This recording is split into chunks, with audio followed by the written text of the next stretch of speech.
डर का खेल। आरव एक सॉफ्टवेयर इंजीनियर था और उसे वीडियो गेम्स का बहुत शौक था।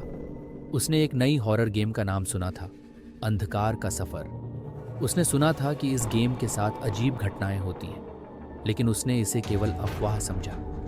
गेम को खेलने के लिए एक कोड चाहिए था जो केवल पहले लेवल को पार करने पर मिलता था। आरव ने गेम को अपने लैपटॉप में इंस्टॉल किया और जैसे ही गेम का पहला पेज खुला, वहां लिखा था, यह कोई साधारण खेल नहीं है। जो खेलता है वह इसे कभी भूल नहीं सकता।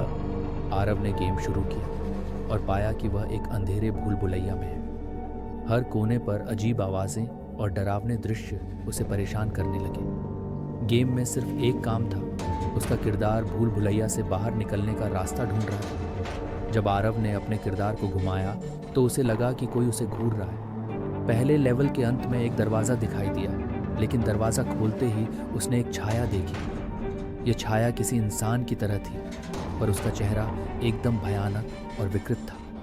उसकी स्क्रीन पर अचानक एक संदेश उभरा, तुम्हें इसे हराना है। आरव ने आगे बढ़ना जारी रखा। दूसरे लेवल में वह एक जंगल में पहुंच गया, जहां चारों ओर घना अंधेरा था और पत्तों के बीच कुछ परछाइयां झलक रही थी। उसने पाया कि उसे हर बार आगे बढ़ने पर एक घड़ी दिखाई देती थी, जैसे समय तेजी से भाग रहा हो। गेम में हर मिनट के साथ उसे जंगल के पेड़ों से अजीब आवाजें सुनाई देती, मानो कोई उसके करीब आ रहा हो। फिर अचानक उसके लैपटॉप की स्क्रीन पर काले धुएं का बादल सा बन गया। उसमें से एक भयानक चेहरा उभरा और आरव को ऐसा लगा कि वह चेहरा उसकी आत्मा को चूस लेना चाहता है। उसने जल्दी से अगले दरवाजे की तरफ भागा, लेकिन दरवाज़ा खुद से बंद हो गया। उसकी स्क्रीन पर एक और संदेश आया, यह खेल नहीं है, यह तुमसे जुड़ा हुआ है।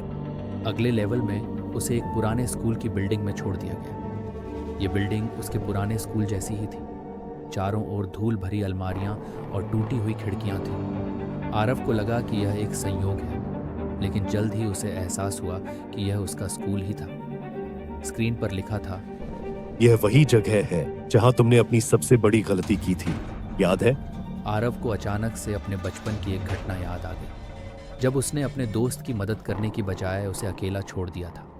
जैसे ही वह स्कूल की गलियारों से गुजरा, उसे अपने दोस्त की परछाई दिखने लगी। परछाई एक जगह खड़ी थी और आरव की तरफ देख रही थी। स्क्रीन पर एक और संदेश आया, तुम्हें मुझसे माफी मांगनी होगी।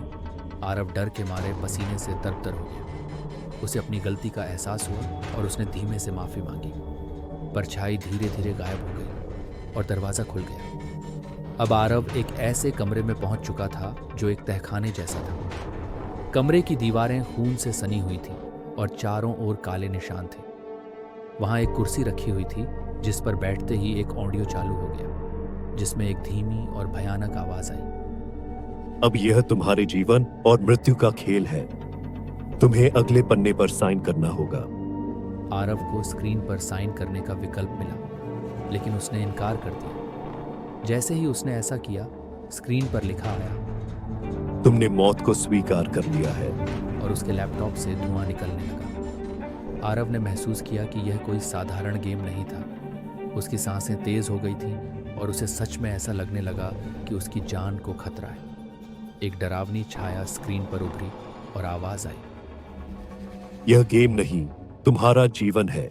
उसने हर संभव कोशिश की, लेकिन लैपटॉप बंद नहीं हो रहा था। उसकी स्क्रीन पर आखिरी संदेश आया, गेम ओवर। लैपटॉप से एक झटका निकला, जिससे आरव बेहोश हो गया। जब वह होश में आया तो खुद को अपने कमरे में पाया। उसका लैपटॉप जलकर राख हो चुका था और अंधकार का सफर नामक गेम का कोई निशान नहीं बचा था। अब भी उसे यकीन नहीं था कि वह सपना था या हकीकत, लेकिन वह जानता था कि उसकी जिंदगी हमेशा के लिए बदल चुकी थी। उसने गेम्स से हमेशा के लिए तौबा कर ली।